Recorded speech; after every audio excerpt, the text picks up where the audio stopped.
Assalamualaikum warahmatullahi wabarakatuh. Selamat pagi semuanya. Yang terhormat Bapak Dr. Handes Kanda Ruskandi MPD selaku dosen pendidikan Pancasila. Puji syukur kita panjatkan kepada Allah Subhanahu wa Ta'ala atas rahmatnya sehingga kita dapat menjalani perkuliahan hari ini. Perkenalkan, kami dari kelompok 11 yang beranggotakan pertama ada saya sendiri, Evi Lutfia Amai dengan NIM 2005291 dari absen 13. Yang kedua ada Fuji Fauzia Lestari dengan NIM 2008934 absen nomor 15. Yang ketiga ada Neneng Adanur Adila dengan NIM 2001292 dengan absen 31. Dan yang terakhir ada Siti Zahra Fatihatun Najmi dengan NIM 2003730 dari absen 41. Dinamika dan tantangan Pancasila sebagai sistem etika. Apa itu etika Pancasila?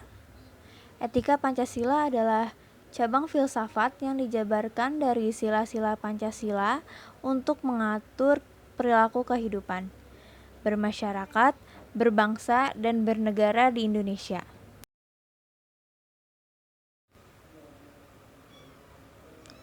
Argumen tentang sistem Pancasila sebagai sistem etika. Pada zaman Orde Lama, pada orde ini, pemilu dilaksanakan dengan semangat demokrasi. Pemilu diselenggarakan dan diikuti oleh 4 partai besar Indonesia, yaitu ada PNI, Parmusi, PKI, dan PNU. Tetapi pada orde ini, Orde Baru menganggap bahwa pada Orde Lama atau orde ini, pemilu terlalu liberal karena pemerintahan Soekarno yang cenderung otoriter. Pada zaman Orde Baru,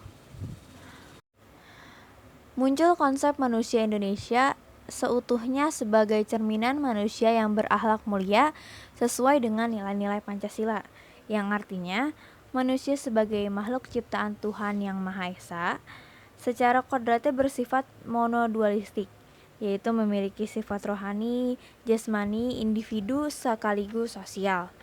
Manusia sebagai makhluk individu yang memiliki emosi, pengertian, kasih sayang, dan pengakuan. Dan manusia sebagai makhluk sosial memiliki tuntutan yang makin maju dan sejahtera, dan saling mengandalkan dengan makhluk hidup lainnya.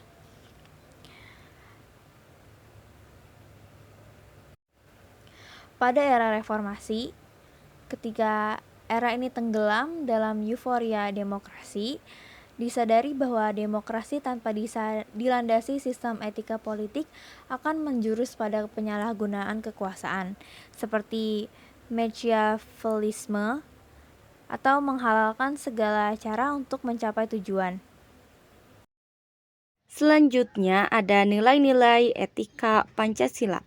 Dalam etika Pancasila terkandung nilai-nilai ketuhanan, kemanusiaan, persatuan, kerakyatan, dan keadilan. Kelima nilai tersebut membentuk perilaku manusia Indonesia dalam semua aspek kehidupannya. Etika Pancasila itu lebih dekat pada pengertian etika keutamaan atau etika kebajikan. Dan juga ada deontologis maupun teleologis termuat pada di dalamnya.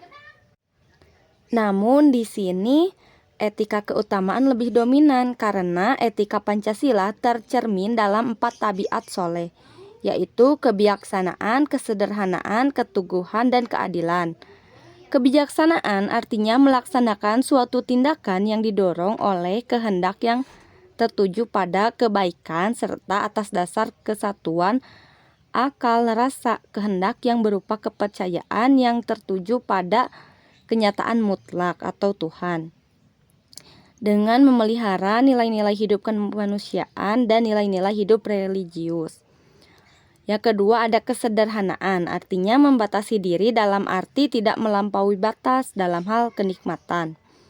Yang ketiga ada keteguhan, artinya membatasi diri dalam arti tidak melampaui batas dalam menghindari penderitaan. Yang keempat ada keadilan. Artinya memberikan rasa wajib kepada diri sendiri dan manusia lain serta terhadap Tuhan terkait dengan segala sesuatu yang telah. Lalu ada urgensi Pancasila sebagai sistem etika. Yang pertama, masih banyaknya kasus korupsi yang melanda Indonesia sehingga dapat melemahkan kehidupan bernegara. Yang kedua, masih terjadinya aksi terorisme yang merusak semangat toleransi dan mengancam semangat persatuan.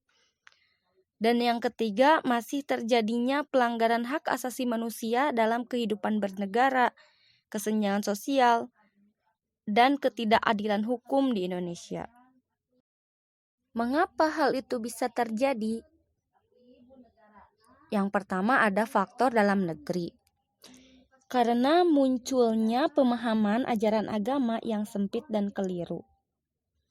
Yang kedua, penumpukan kekuasaan di pusat dan pengabaian kepentingan daerah. Yang ketiga ada tidak berkembangnya pemahaman dan penghargaan atas kebinekaan dan kemakmuran dalam kehidupan berbangsa. Yang keempat, terjadinya ketidakadilan ekonomi dalam lingkup yang luas dan dalam kurun waktu yang panjang, sehingga melewati ambang batas kesabaran masyarakat. Kelima, kurang adanya keteladanan dalam sikap dan perilaku sebagai pemimpin bangsa. Keenam, tidak berjalannya penegakan hukum secara optimal dan lemahnya kontrol sosial dalam mengendalikan perilaku yang menyimpang dari etika. Yang ketujuh, terjadinya pembatasan kemampuan budaya lokal, daerah, dan nasional dalam merespon pengaruh negatif dari budaya luar. Yang kedelapan, meningkatnya prostitusi, pornografi, perjudian, serta pemakaian, peredaran, dan penyelundupan narkotika. Sementara faktor dari luar negeri meliputi 1. Pengaruh globalisasi kehidupan. Yang kedua, makin kuatnya intensitas intervensi kekuatan global dalam perumusan kebijakan nasional. Pokok-pokok etika kehidupan berbangsa mengacu kepada norma-norma agama dan cita-cita kesatuan dan persatuan bangsa, kemandirian, keunggulan, dan kejayaan bangsa.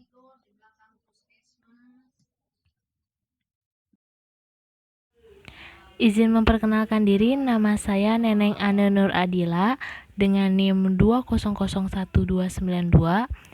Saya ingin melanjutkan materi selanjutnya.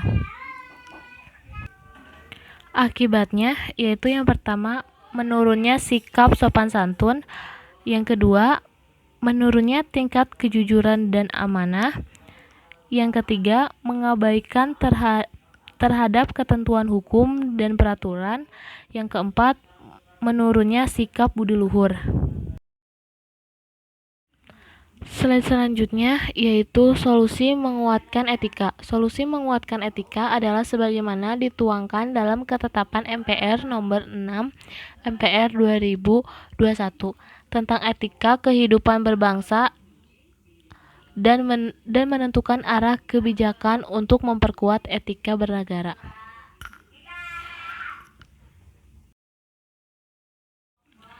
Latar belakang munculnya TAP MPR nomor 6 tahun 2021 tentang etika kehidupan berbangsa. Yang pertama, krisis multidimensi. Selanjutnya, terjadinya konflik sosial. Dan yang terakhir, munculnya TAP MPR nomor 6 tahun 2021. Untuk materi selanjutnya akan disampaikan oleh Siti Zahra. Bismillahirrahmanirrahim. Saya Siti Zahra Fathatul Najmi dengan NIM 2003730. Saya di sini akan menjelaskan tentang menentukan arah kebijakan untuk memperkuat etika bernegara, dan ada 3 di sini. Yang pertama, mengaktualisasi nilai-nilai agama dan budaya luhur bangsa dalam kehidupan pribadi, keluarga, masyarakat, bangsa, dan negara melalui pendidikan formal, informal, dan non-formal, dan pemberian contoh keteladanan oleh para pemimpin negara, pemimpin bangsa, dan pemimpin masyarakat. Kedua, mengarahkan orientasi pendidikan yang mengutamakan aspek pengenalan menjadi pendidikan yang bersifat terpadu dengan menekankan ajaran etika yang bersumber dari ajaran agama dan budaya luhur bangsa, serta pendidikan watak dan budi pekerti yang menekankan keseimbangan antara kecerdasan intelektual, kematangan emosional, dan spiritual, serta amal kebajikan. Dan yang terakhir, yang ketiga, mengupayakan agar setiap program pembangunan dan keseluruhan aktivitas kehidupan berbangsa dijiwai oleh nilai-nilai etika Pancasila dan akhlak mulia, baik pada tahap perencanaan, pelaksanaan, maupun evaluasi. Selanjutnya, atas dasar itu semua harus ada upaya untuk membebaskan bangsa dan situasi dan lilitan bahaya dari tidak diperhatikannya etika dalam kehidupan bermasyarakat, berbangsa, dan bernegara. Untuk menyelamatkan negara dan bangsa dari kehancuran akibat perilaku minim etika, sebaiknya kita harus segera mengembalikan etika dan moral keadilan publik ke dalam setiap bidang kehidupan kita. Sekian dari kelompok kami. Mohon maaf bila ada kekurangan dan kesalahan. Terima kasih. Wassalamualaikum warahmatullahi wabarakatuh.